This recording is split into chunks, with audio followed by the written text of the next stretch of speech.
Hello guys, ಮತ್ತೊಂದು ಹೊಸ ವಿಡಿಯೋಗೆ ಸ್ವಾಗತ.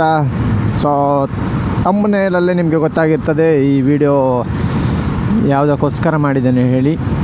ನಾನು ಯೂಸ್ ಮಾಡ್ತಿರುವಂಥ ಬ್ಲೂ ಆರ್ಮರ್ ಅಂತ ಉಂಟು. ಈ ಥರ ಬ್ಲೂ ಆರ್ಮರ್ ಅವರಿಂದ ರೆಸ್ಪಾನ್ಸ್ ಸಿಗ್ತಾ ಅಂತ ನಾನು ನೆನೆಸ್ಕೊಂಡಿರಲಿಲ್ಲ.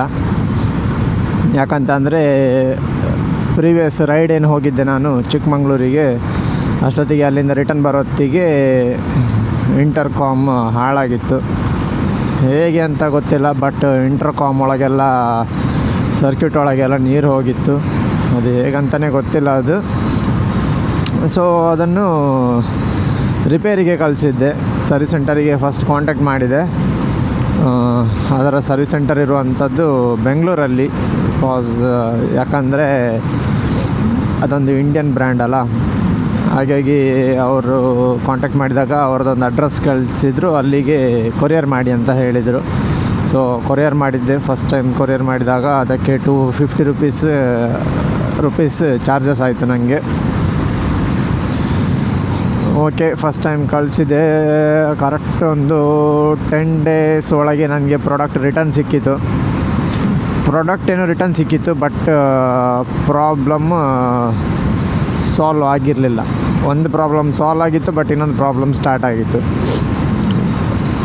ಇಂಟರ್ಕಾಮ್ ಆನ್ ಆಯಿತು, ಬಟ್ ಬ್ಯಾಟ್ರಿ ಅಂತ ಉಂಟು ಒಟ್ರಾಶಿ ಡ್ರೈನ್ ಆಗ್ತಾಯಿತ್ತು. ಇನ್ನೊಂದು ಸಲ ಕಳಿಸಿದೆ ಸರ್ವಿಸ್ ಸೆಂಟರಿಗೆ. ಇನ್ನೊಂದು ಸಲ ಕಳಿಸಿದಾಗ ಅರೌಂಡ್ ಒಂದು 15 ದಿನದ ಮೇಲೆ ತಗೊಂಡಿದ್ದರು. ಅಷ್ಟೊತ್ತಿಗೆ ಆಯಿತು ಅಂತ ಹೇಳಿ ವಾಪಸ್ ರಿಟರ್ನ್ ಕಳಿಸಿದ್ರು. ಬಟ್ ಸೇಮ್ ಇಶ್ಯೂ, ಪ್ರಾಬ್ಲಮ್ ಸಾಲ್ವೇ ಆಗಲಿಲ್ಲ ನನಗೆ. ಅವರು ಫ್ರೀ ಆಫ್ ಕಾಸ್ಟ್ ಎಲ್ಲ ರಿಪೇರ್ ಮಾಡಿ ಕೊಟ್ಟರು. ಬಟ್ ನಾನು ಕೇಳೋದು, ಫ್ರೀ ಆಫ್ ಕಾಸ್ಟ್ ಕೊಟ್ಟು ಏನು ಪ್ರಯೋಜನ? ನನಗೆ ಪ್ರಾಬ್ಲಮ್ಮೇ ಸಾಲ್ವ್ ಆಗಲಿಲ್ಲ ಅಂದಮೇಲೆ ಫ್ರೀ ಆಫ್ ಕಾಸ್ಟ್ ಸರ್ವಿಸ್ ಮಾಡಿದರೆ ಏನು ಬಿಟ್ರೇನು? ಬೇಕಾದರೆ ಅದಕ್ಕೆ ಚಾರ್ಜಸ್ ತೊಗೊಳ್ಬೋದಿತ್ತು. ಇನ್ ಕೇಸ್ ಇವಾಗ ಬ್ಯಾಟ್ರಿ ಇಶ್ಯೂ ಇದ್ದರೆ ಬ್ಯಾಟ್ರಿ ರಿಪ್ಲೇಸ್ ಮಾಡಿ ಅದಕ್ಕೆ ನನಗೆ ಈ ಥರ ಅಂತ ಹೇಳಿದರೆ ನಾನು ಅದು ಅಮೌಂಟ್ ಪೇ ಮಾಡ್ತಿದ್ದೆ, ಬ್ಯಾಟ್ರಿ ರಿಪ್ಲೇಸ್ ಮಾಡ್ಬೋದಿತ್ತು. ಬಟ್ ಅವರು ಆ ಥರದ್ದೇ ಯಾವುದೇ ಡೀಟೇಲ್ಸ್ ನನಗೆ ಕೊಡಲಿಲ್ಲ. ಜಸ್ಟ್ ಅವರನ್ನು ಕಾಂಟ್ಯಾಕ್ಟ್ ಮಾಡಲಿಕ್ಕೆ ಜಸ್ಟ್ ಅವರದೊಂದು ವಾಟ್ಸಪ್ ನಂಬರ್ ಇರ್ತದೆ, ಆ ವಾಟ್ಸಪ್ಪಲ್ಲಿ ಜಸ್ಟ್ ಇದು ಮಾಡಲಿಕ್ಕೆ, ಯಾರ ಹತ್ರನೂ ಡೈರೆಕ್ಟಾಗಿ ಪರ್ಸನ್ನಾಗಿ ಯಾರ ಹತ್ರನೂ ಮಾತಾಡಲಿಕ್ಕೆ ಆಗೋದಿಲ್ಲ. ಇನ್ನೊಂದು ಏನಾಗಿದೆ ಅಂದರೆ, ಈಗ ಅದಕ್ಕೆ ಒಂದು ಕ್ಲ್ಯಾಂಪ್ ಬರ್ತದೆ. ನಾವೇನು ಇಂಟರ್ಕಾಮ್ಗೆ ವೈರ್ ಕನೆಕ್ಟ್ ಮಾಡ್ತೇವೆ, ಕೇಬಲ್ ಏನು ಕನೆಕ್ಟ್ ಮಾಡ್ತೇವೆ, ಅಲ್ಲಿ ಒಂದು ಕನೆಕ್ಟರ್ ಟೈಪ್ ಬರ್ತದೆ, ಜಸ್ಟ್ ಒಂದು ಲಾಕ್ ಟೈಪ್. ಅದು ವಾಪಸ್ ಪಿನ್ ಕೆಳಗೆ ಬರಬಾರ್ದು ಹೇಳಿ ಇವಾಗ ನೋಡಿದರೆ ಅದು ಸಹ ಕಟ್ಟಾಗಿ ಹೋಗಿದೆ. ಎಂತ 1 ವರ್ಷ, ಕರೆಕ್ಟ್ 1 ವರ್ಷ, ಒಂದು 2-3 ತಿಂಗಳು ಆಗಲಿಲ್ಲ, ಅಷ್ಟು ಬೇಗ ಈ ಥರ ಇಶ್ಯೂ ಬಂದರೂ ಬೇಜಾರಿರಲಿಲ್ಲ ಇತ್ತು. ಬಟ್ ಅದಕ್ಕೆ ಬೇಕಾದಂಥ ಪ್ರಾಪರ್ ಆದಂಥ ಸೊಲ್ಯೂಷನ್ ಕೊಡಲಿಲ್ಲ ನನಗೆ. ಅದು ತುಂಬ ಬೇಜಾರಾದದ್ದು. ಬೇರೆ ಒಂದು ಇಂಟರ್ಕಾಮ್ ಪರ್ಚೇಸ್ ಮಾಡಬೇಕು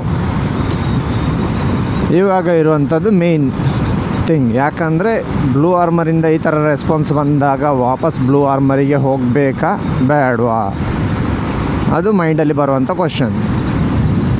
ಯಾಕಂದರೆ ಒಂದು ಸಲ ಈ ಥರ ನಮಗೆ ರೆಸ್ಪಾನ್ಸ್ ಸಿಕ್ಕಿದ ಮೇಲೆ ಮತ್ತೊಂದು ಸಲ ಸೇಮ್ ಬ್ರ್ಯಾಂಡನ್ನು ಟ್ರಸ್ಟ್ ಮಾಡಲಿಕ್ಕೆ ಕಷ್ಟ ಆಗ್ತದೆ.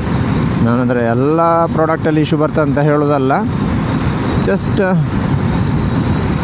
ಇಶ್ಯೂ ಬಂದರೆ ಈ ಥರ ರೆಸ್ಪಾನ್ಸ್ ಸಿಕ್ಕಿದರೆ ತುಂಬ ಕಷ್ಟ ಆಗ್ತದಲ್ಲ.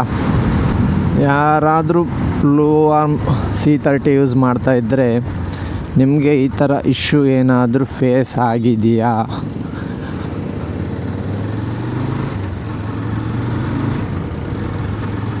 ಆಗಿದ್ದರೆ ಎಂಥ ಸೊಲ್ಯೂಷನ್ ಏನಾದರೂ ಹುಡ್ಕೊಂಡಿದ್ದೀರಾ ಅಂತ ಒಂದು ಜಸ್ಟ್ ನನಗೆ ಒಂದು ತಿಳಿಸಿ, ಆಯಿತಾ?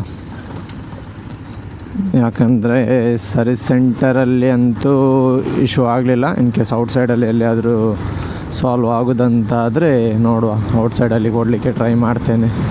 ಬನ್ನಿ, ಆದಷ್ಟು ಬೇಗ ಅಪ್ಡೇಟ್ ಕೊಡ್ತೇನೆ ಇದರದ್ದು. ಸಿಗುವ ಗಾಯ್ಸ್, ಬಾಯ್.